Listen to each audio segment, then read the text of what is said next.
السلام علیکم. سب سے پہلے لاکھوں کروڑوں اور وہ درود و سلام حضور اکرم صلی اللہ علیہ وسلم کی ذات اقدس پر. حلیم سیاست کامران ٹیسوری. اب کامران ٹیسوری صاحب گورنر سندھ عوامی گورنر، انہوں نے ایک اور بڑی اہم بات کی ہے. وہ کہتے ہیں کہ جی بہت جلد یعنی 2-3 مہینوں میں ہی عوام کو ایک ایسا تحفہ وہ دینے والے ہیں کہ لوگ خوش ہو جائیں گے. کیا تحفہ ہو سکتا ہے؟ ایک تو تحفہ انہوں نے دیا تھا 3 ظاہر ہے جو تقسیم تھی ایم کیو ایم، 3 گروپ بنے ہوئے تھے، ان کو ملوا دیا تھا. کیا اسی طرح کا کوئی تحفہ ہے وہ، یا عوام کے لیے کچھ اور سوچا ہوا ہے انہوں نے؟ کیونکہ گورنر ہاؤس میں جو عشائیہ اور اس سے پہلے بھی جو پروگرامز ہوئے ہیں، خاص طور پر اب لوگ بہت زیادہ دیکھ رہے ہیں گورنر صاحب کی جانب کہ گورنر صاحب سب کو اکٹھا کیا بھی تھا، مزید کرنا چاہ رہے ہیں بہت سارے لوگوں کو. تو سیاست کس طرف جائے گی کراچی کی؟ اور ایک اور یہ بڑی اہم چیز ہے کہ جنگ کی خبر سنا رہا ہوں میں آپ کو. ایم کیو ایم پاکستان میں اختلافات، اور اس پر پھر مصطفیٰ کمال صاحب کا بیان. اور دنیا کی وہ پارٹی ہے پہلی، یہ کہا جا رہا ہے سوشل میڈیا پر ہم دیکھتے ہیں کہ جی پہلی پارٹی جس میں کوئی عہدہ نہیں ہے، کوئی عہدہ نہیں ہے. مطلب کہ صرف خالد مقبول صدیقی صاحب جو ہیں وہ پارٹی کے چیئرمین ہیں، اور اس کے علاوہ کوئی عہدہ نہیں ہے. یعنی کہ فاروق ستار صاحب ہوں، وہ امین الحق صاحب ہوں، مصطفیٰ کمال صاحب ہوں، یا کوئی اور، کسی کے پاس کوئی عہدہ نہیں. اگر ان کا تعارف کرایا جا رہا ہے تو ظاہر ہے یہ کہتے ہیں کسی ٹیلی ویژن پروگرام میں ہو یا کسی اس طرح کے پروگرام میں ہو، یا تعارف ہوتا ہے تو وہ سینئر رہنما کہہ دیا جاتا ہے یا سینئر سیاستدان کہہ دیا جاتا ہے. اور مصطفیٰ کمال صاحب نے جو انٹرویو دیا اس میں بھی، اور جیو سے جو گفتگو کی اس میں بھی انہوں نے بھی یہ سوال اٹھایا ہے. اچھا، یہ جو سوال اٹھائے ہیں مصطفیٰ کمال صاحب نے کہ جی ظاہر ہے عہدے نہیں ہیں، کیونکہ پارٹی 8-10 مہینے گزر چکے اس بات کو، کہا گیا تھا ایک ہفتے میں اناؤنسمنٹ کر دیں گے. ایم کیو ایم اب تک ناکام نظر آتی ہے. اس میں جب ظاہر ناکام نظر آتی ہے اور ان کے اپنے لوگ یہ بات کر رہے ہیں تو پھر آپ اندازہ کر لیجئے کہ یہ بات ظاہر ہے پھر اندر بھی ہوئی ہوگی جو باہر آئی ہے کہ جناب کوئی عہدہ کسی کے پاس ہے نہیں. اچھا، ایک تو اس کا اخلاقی جواب بہت سارے لوگ یہ دے رہے ہیں کہ جی کارکن سب سے بڑا عہدہ ہوتا ہے، تو کارکن تو سب ہیں. وہ ٹھیک ہے، لیکن پارٹی چلانے کے لیے باقی عہدے بھی بہت ضروری ہیں. یعنی کہ اگر جس طرح یہ سیٹ اپ اگر آپ نے بحال کیا ہے چیئرمین شپ والا، تو پھر کوئی وائس چیئرمین بھی ہوگا، کوئی جنرل سیکرٹری بھی ہوگا، کوئی finance secretary. M Q M جب بنی تھی 1984 میں تو اسی طرح کے عہدے تھے نا اس وقت وہاں پر. اور اب جس طرح یہ لفظ جو ہے میرا خیال ہے ڈاکٹر فاروق ستار صاحب ہی لے کر آئے تھے بانی متحدہ کے حوالے سے، الطاف حسین کے حوالے سے، کہ بانی ایم کیو ایم ہے وہ. اور یہ پھر اب ظاہر ہے ان کا جو تعارف کرایا جاتا ہے کہ کبھی ایم کیو ایم ان کے پاس یہ والی ایم کیو ایم ان کے پاس نہیں رہی، تو اب ان کا تعارف یہی سے ہوتا ہے. اچھا، اب مسئلہ یہ ہے کہ عہدے نہیں ہیں تو ہونے تو چاہیے. پھر ایم کیو ایم وہ اب تک جو ہے، چلیں یہ تو ایک ہو گیا وہ بات کہ ہم جب بات کرتے ہیں نا کہ اندر کچھ ہوا ہوگا، کوئی اختلافات ہوں گے، یا سوال لوگ کر رہے ہیں ان کو جواب نہیں مل رہے، صحافی ان سے سوال کرتے ہیں، اگر جواب نہیں ملتا تو پھر یہ کہا گیا کہ چونکہ دیکھ لیجئے ایک طرف تو یہ کہ عہدے نہیں کسی کے پاس، کب ہوں گے، کہا جو گیا تھا وہ نہیں ہوا کہ جی کون اس میں، اگر پرانا سیٹ اپ لے کر کے آنا ہے جس کی امید ہے کہ شاید پرانا سیٹ اپ بحال ہو جائے اور دوبارہ پھر وہ جس طرح پہلے تھے، یعنی کنوینئر، سینئر ڈپٹی کنوینئر، اور اس پر جس طرح لوگ کام کرتے چلے آ رہے تھے جب سے متحدہ بنی. کیونکہ 96 میں متحدہ نام رکھا گیا نا، پہلے تو مہاجر کوئی موومنٹ تھی، پھر بعد میں متحدہ کوئی موومنٹ ہوئی. اور یہ اچھا، مصطفیٰ کمال صاحب نے جو انٹرویو دیا اس میں انہوں نے یہ کہا کہ جی لوگ اب سوال کرتے ہیں ہم سے کہ یہ تمام چیزیں. پھر سندھ اسمبلی میں آپ کا پارلیمانی لیڈر کوئی نہیں، ڈیپٹی پارلیمانی لیڈر کوئی نہیں، اس پہ بھی سوال ہوتا ہے یقیناً.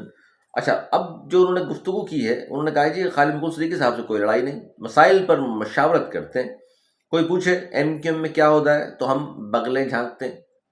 ظاہر ہے وہ کے پاس عہدہ نہیں ابھی تک کسی اور کو دیا، کسی کا تعارف اگر کراتے ہیں تو ظاہر ہے پھر وہ جب صحافی سوال کریں گے تو اگر آپ کو ابھی تک مزید اناؤنسمنٹ ہوئی نہیں ہے اور 9-10 مہینے گزر چکے تو ظاہر ہے پھر آپ بغلیں جھانکیں گے اور کہیں گے کہ جی ہو جائے گا، بہت جلد ہو جائے گا، کیونکہ جو کہا گیا پارٹی کی جانب سے. لیکن اب تک نہیں ہوا. رابطہ کمیٹی جب تحلیل ہوئی تھی تو خالد مقبول صدیقی صاحب کو چیئرمین سب نے منتخب کیا. فیصلہ ہوا مرکزی کابینہ 1 ہفتے میں بنے گی. ظاہر اب تک نہیں بنی. میں ذاتی طور پر بطور ماتحت کام کرنے کو تیار ہوں، یعنی خالد مقبول صدیقی صاحب کے انڈر میں، لیکن ان کا اجتماعی فائدہ بھی ہو. کون سی ایسی پارٹی ہے جس میں صرف ایک عہدہ ہو اور سندھ اسمبلی میں اب تک ظاہر پارلیمانی اور ڈپٹی پارلیمانی اعلان نہیں کر سکے۔ نون لیگ کو ہمارے لیے بھی بہت کچھ کرنا چاہیے تھا۔ اچھا، یہ وہ چیز ہے کہ نون لیگ کو بہت کچھ کرنا چاہیے تھا، یہ بڑی اہم چیز ہے۔ این کا موقف یہ ہے کہ جی چونکہ ہمارے پاس ایک وزارت ہے خالد مقبول صدیقی صاحب کی، وہ بھی ظاہر ہے وزارت اس کا کراچی میں سے کیا فائدہ ہو سکتا ہے لوگوں کو، لیکن اگر آپ سندھ حکومت میں شامل نہیں ہیں، اگر آپ بلدیات میں شامل نہیں ہیں، ظاہر آپ نے حصہ نہیں لیا تو بائیک آؤٹ کر دیا، اور اسی طرح آپ وفاقی حکومت میں ہوتے ہوئے بھی اگر کسی کا پانی کا کنیکشن نہیں لگوا سکتے، لوگوں کے کام اگر نہیں کر سکیں گے، تو پھر آنے والے الیکشن میں کیا حال ہوگا آپ کا؟ یہ بات درست ہے کسی پارٹی کو جو یہ بھی کہے کہ ہم اقتدار میں وفاق میں اور اپنے لوگوں کو مطمئن نہ کر سکے، اپنے کارکنان کو، ذمہ داران کو نہیں، عام لوگوں کو جو مسائل لے کر کے آتے ہیں، تو پھر ظاہر ہے آپ کی کریڈیبلٹی کیا رہ جاتی ہے۔ لیکن یہ ساری باتیں اب چونکہ باہر آ رہی ہیں، اس لیے سوشل میڈیا میں تو بہت زیادہ کوئی بات کر رہا ہے خالد مقبول صدیقی صاحب کے حق میں، کوئی بات کر رہا ہے مصطفیٰ کمال صاحب کے حق میں، کوئی کہہ رہا ہے کہ جی یہ دیکھ لیجیے تین دھڑوں کا مرجر ہوا تھا، وہ اب تک مکمل نہیں ہوا، یا دل سے شاید کسی نے تسلیم نہیں کیا، یا تسلیم نہیں کر رہے تینوں ہی آپس میں۔ اس پر فاروق ستار صاحب چونکہ خاموش ہیں، اندرون خانہ بولتے ہوں گے، باہر آ کر اس پر وہ اختلاف نہیں کر رہے، تو اس طرح پھر ان کے جو چاہنے والے ہیں خالد مقبول صدیقی صاحب کے یا مصطفیٰ کمال صاحب کے، وہ پھر آمنے سامنے آ کر، آمنے سامنے سے مراد یہ سوشل میڈیا پر پھر وہ دل کی بڑاس نکالتے ہیں کہ جی دیکھ لیجئے اس طرح کی کوئی پارٹی ہے، دیکھیے آپ نے جہاں کوئی عہدہ نہ ہو، اور اس طرح کی بات ہوتی ہیں پھر۔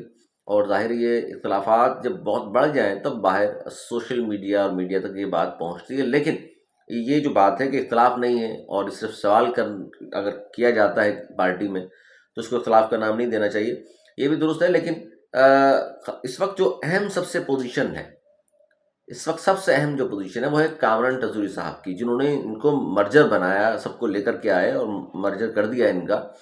وہ اس وقت سب سے ظاہر ٹاپ پوزیشن پر بھی ہیں، اور وہی بار بار بات بھی کر رہے ہیں کہ جی سب کو مل کر چلنا چاہیے، آگے بڑھنا چاہیے۔ اور جو لوگ شامل نہیں بھی ہیں ایم کیو ایم پاکستان میں، وہ ان کو بھی کہہ رہے ہیں کہ جی آئیے اور ایم کیو ایم کو مضبوط کیجیے، مل کر کام کرتے ہیں۔ انہوں نے آفاق احمد صاحب کے حوالے سے بھی بات بھی کی، وہ کہ آفاق احمد صاحب نے جو بات کی تھی اس کا جواب دیا انہوں نے کہ جی ہم نے ان کو چیئرمین شپ کی آفر نہیں کی، اور اگر آفاق صاحب ایسی بات کر رہے ہیں تو خالد مقبول صدیقی صاحب نے کہی ہو تو مجھے پتہ نہیں۔ پھر خالد مقبول صدیقی صاحب سامنے بیٹھے ہوئے تو انہوں نے منع کیا، جی میں نے بھی نہیں ان کو کہا، لیکن یہ کہا ہے کہ جی ہمارے ساتھ آئیں اور بیٹھیں اور بات کریں اور عہدوں کو چھوڑ دیں۔ اہم چیز یہ ہوتی ہے کہ مل کر اکٹھے کھڑے ہونا اور لوگوں کے مسائل حل کرنا۔ کامران ٹیسوری صاحب چاہتے ہیں کہ سب مل کر کام کریں، اور انہوں نے پھر بانی متحدہ کے حوالے سے بھی گورنر سندھ ہیں، اور اس کے باوجود بھی انہوں نے گورنر ہاؤس میں کھڑے ہو کر یہ بات کی کہ جی الطاف حسین کا مسئلہ ریاست سے ہے، سیاست سے نہیں ہے، ان کا جب وہ فیصلہ کریں گے تو ہم دیکھ رہے ہیں۔ تو اس سے بھی بہت سارے لوگوں نے یہ مطلب لیا کہ جناب کیا یہ سب دوبارہ اکٹھے ہو کر کے چلیں گے، یا کیا ہوگا اور کیا نہیں ہوگا۔ پھر اس طرح کی بہت سارے لوگوں نے بہت ساری باتیں کی ہیں اور ولاگ بھی کر رہے ہیں۔ بانی متحدہ نے کہا تھا جی 25 جنوری ایک خبر چل رہی تھی کہ 25 جنوری کو بہت کچھ ہو جائے گا کراچی میں، چوکنگ، بینرز، اور کراچی حیدرآباد میں ضرور۔ لیکن اب یہ کہا جا رہا ہے کہ جی وہ جو بات ہوئی تھی وہ خوشخبری یہ تھی کہ جی امریکہ میں تبدیلی آ گئی ہے، پاکستان میں بھی تبدیلیاں آئیں گی، بہت کچھ ہوگا، اکھاڑ پچھاڑ ہوگی۔ تو یہ تبدیلیوں کی بات ہو رہی تھی، یا کوئی اور خوشخبری ہے تو جناب وہ جلد آ جائے گی۔ اچھا، اب مسئلہ یہ ہے کہ یہ جو اختلافات اور یہ آپس کی رستہ کشی یا مسائل حل نہیں ہو رہے، یا کراچی کے لوگ جس طرح پریشان حال ہیں، کامران ٹیسوری صاحب کا ایک اور بیان بڑا اہم ہے جس میں وہ صاف طور پر سب کو بتا رہے ہیں، وہ سب کو پیغام یہ دے رہے ہیں، وہ کہہ رہے ہیں جی خالد مقبول صدیقی بھائی ہی ہمارے چیئرمین تھے، ہیں اور رہیں گے۔ یہ پیغام جو ہے ان کا یہ بڑا اہم ہے۔ اچھا، یہ بڑی اہم چیز ہے جس پر بہت ساری باتیں۔ اچھا، پھر ارشاد الباز صاحب جو ہیں فروری کہہ چکے ہیں مڈ میں وہ آ جائیں گے۔ اگر وہ آتے ہیں تو کون سے ایم کیو ایم کے لوگ ہیں؟ کہا جا رہا ہے کہ 2 خاتون رہنما ہیں جن سے بڑے اچھے رابطے ہیں ڈاکٹر صاحب کے، اور وہ بھی تیار بیٹھی ہوئی ہیں کہ اگر وہ آتے ہیں تو وہ شامل ہو جائیں۔ اور اسی طرح ایک اور صاحب ہیں جو ایم کیو ایم چھوڑ چکے اور کسی اور پارٹی میں وہ جا چکے، لیکن وہ بھی ڈاکٹر صاحب کے ساتھ بہت زیادہ رابطے میں بھی ہیں، اور جلد آپ دیکھیے گا کہ وہ بھی ڈاکٹر ارشاد الباز صاحب کے ساتھ کھڑے ہوں گے۔ ارشاد الباز صاحب اگر آئیں گے فیب میں تو پھر آ کر وہ اسلام آباد میں، میری اطلاعات یہ ہیں، اسلام آباد آئیں گے اور وہاں پھر پارٹی کی اناؤنسمنٹ ہوگی ان کی، اور پھر پتہ چلے گا جی کون کون سے لوگ ہیں جو ایم کیو ایم سے شامل ہوئے ہیں، پیپلز پارٹی سے آئے ہیں، نون لیگ سے شامل ہو گئے ہیں، یا دیگر جو پارٹیز ہیں، کیونکہ رابطے انہوں نے سب سے کیے ہیں، رابطے ان کے سب سے ہیں، اور بالخصوص ایم کیو ایم کی کچھ لوگوں سے اچھے رابطے ہیں ان کے، اور وہ ڈاکٹر صاحب کے ساتھ آپ کو اچانک سرپرائز ملے گا. میں نام بھی چلیں ان کو بتا دوں گا آپ کو. اب یہ جو اہم چیز ہے، یہ 3 دھڑوں کا انضمام تقسیم کا شکار، یہ سوشل میڈیا نہیں، یہ ٹیلی ویژن پر خبریں چل رہی ہیں، جی ٹی وی اور دیگر چینل پر یہ خبریں چل رہی ہیں کہ جی جو اشاعیہ دیا تھا گورنر صاحب نے، اس میں پی ایس پی گروپ نظر نہیں آیا، غائب ہو گیا، اور فلاں اور فلاں فلاں، اور یہ خبر ظاہر ہے وہاں بھی چلی. پھر جنگ نے جو مصطفیٰ کمال صاحب کو بیان بھی شائع کر دیے جو انہوں نے بات کی، اور اس طرح پھر حلیم کی خبر، حلیم کی سیاست، کیونکہ پہلے وہاں راشد سمرو صاحب گئے، ان کے لیے حلیم بنایا انہوں نے، تو بہت سارے لوگوں نے کہا بھی حلیم بنانے سے تو آپ بانی متحدہ بننے سے رہے، کیونکہ وہ حلیم وغیرہ بنا کر اپنے مہمانوں کو وہ اپنے ہاتھ سے کھلایا کرتے تھے. تو اب انہوں نے دوبارہ حلیم بنایا ہے، اور اب بنایا ہے جی شاہد سید اے این پی والے جو ہیں ان کے لیے، اور وہ بڑے خوش تھے گورنر ہاؤس میں آ کر اور ان کے ہاتھ کا حلیم کھا کر. تو کامران ٹوزر صاحب جڑنا چاہ رہے ہیں جی سب کو، اور مسلسل اسی تک و دو میں بھی ہیں، مسلسل بات بھی کر رہے ہیں. اور کامران ٹوزر صاحب کو یہ بھی ہم نے دیکھا کہ چاہے وہ وزیر اعلیٰ سندھ یعنی پیپلز پارٹی کا سامنے بھی کھڑا ہو تو ان کے سامنے وہ جو بات کہنی ہوتی ہے وہ بے دھڑک ہو کر کہہ دیتے ہیں، جو کہ ایم کیو ایم میں باقی لوگوں میں پھر بھی اتنا وہ نہیں ہے کہ وہ سامنے کھڑے ہو کر اس طرح کی بات کرتے ہیں. جو لاسٹ ٹائم ان کی پریس کانفرنس تھی آپ نے دیکھا ہوگا، اس میں انہوں نے یہ باقاعدہ طور پہ بتایا بھی. ایک اور میں خبر دوں آپ کو کہ 12 مئی کا جو کیس تھا، اس میں آپ سے کیس تو بہت سارے 12 مئی کے 6-7 اور بھی کیس ہیں، لیکن یہ جو کیس میں بیان کر رہا ہوں جو ایئرپورٹ تھانے کا کیس تھا، اس میں بری کر دیا ہے جی وسیم اختر، عمیر صدیقی، اعجاز قادری، ان لوگوں کو بری کیا ہے. وجہ کیا ہے جی بری کرنے کی؟ عدم شواہد کی بنا پر ان کو بری کر دیا ہے. اور 12 میں آپ کو یاد ہوگا کیا کچھ ہوا تھا کراچی میں. بہرحال جی یہ وہ کیسز ہیں جو ہنگامہ رائی، جلاؤ گھیراؤ کے جو کیسز بنے تھے ایم کیو ایم کے رہنماؤں پر، ان میں یہ تینوں بری ہوئے ہیں. اچھا ایک اور بتاؤں 12 مئی کے حوالے سے، بانی متحدہ اور دیگر 12 لوگ جو ہیں وہ اشتہاری بھی قرار دے رکھا ہے کورٹ نے انہیں. اشتہاری ہیں بانی متحدہ 12 لوگ اور 12 مئی کے مقدمے میں، لیکن یہ 3 لوگ جو ہیں عدم شواہد کی بنا پر بری ہوئے ہیں. اچھا جو استاد صاحب جو کہا کرتے ہیں نا اکثر کہ جی ہمیں تالی بجانے کا کیس بھی ہے اور فلاں بھی کیس بھی ہے، فلاں بھی کیس بھی ہے، وہ اتنا طول پکڑ گئے ہیں وہ کیسز جو ہے، آہستہ آہستہ کر کے بہرحال وہ ختم ہو رہے ہیں، لیکن عرصہ دراز گزر گیا. ہم تو یہ دیکھتے ہیں کہ عزیر بلوچ کو دیکھ لیں، آج فلاں مقدمے میں بری، کل فلاں مقدمے میں بری، پرسوں 2 مقدمے میں بری، پرسوں 3 مقدمے میں بری. عجیب بار وہ بھی یہی بات ہوتی ہے کہ عدم شواہد یا گواہوں نے پہچاننے سے انکار کر دیا، یہ پہچان نہیں پائے، ان کو اس طرح ایک طرف تو کہا جا رہا تھا ڈان ہے، فلاں ہیں فلاں ہیں، اور بعد میں بری ہو گئے.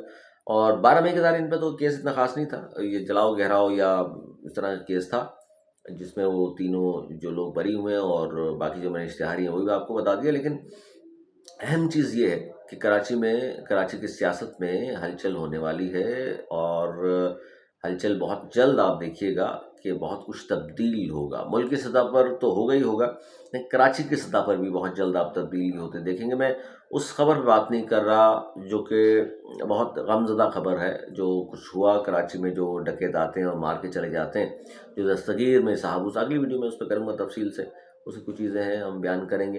اندازہ کیجئے کہ پولیس کی کارکردگی کیا ہے. پولیس کو کسی بھی گلی محلے میں کوئی چھت جلوا رہا ہے، دیوار کھڑی کر رہا ہے، اس کا پتہ ہوتا ہے، وہاں موبائل آ کے رک جاتی ہے، بھتہ لے لیتے ہیں.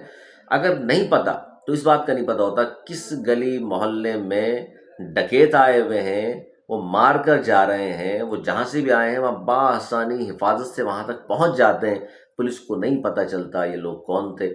اچھا سی سی ٹی وی فوٹیج لوگوں نے خود اپنی مدد آپ کے تحت کیمرے لگائے ہوئے ان سے حاصل کی جاتی ہے. یہ سرکاری سی سی ٹی وی کیمرہ نہیں لگے ہوئے وہاں پر، جو کہا گیا تھا جی کراچی میں پتہ نہیں 15,000 20,000، حالانکہ 15-20,000 کیمروں کا کام نہیں، لاکھوں کی تعداد میں کیمراز لگنا چاہیے. لیکن بالکل ارزاں ہو گئی ہر کسی کی جان.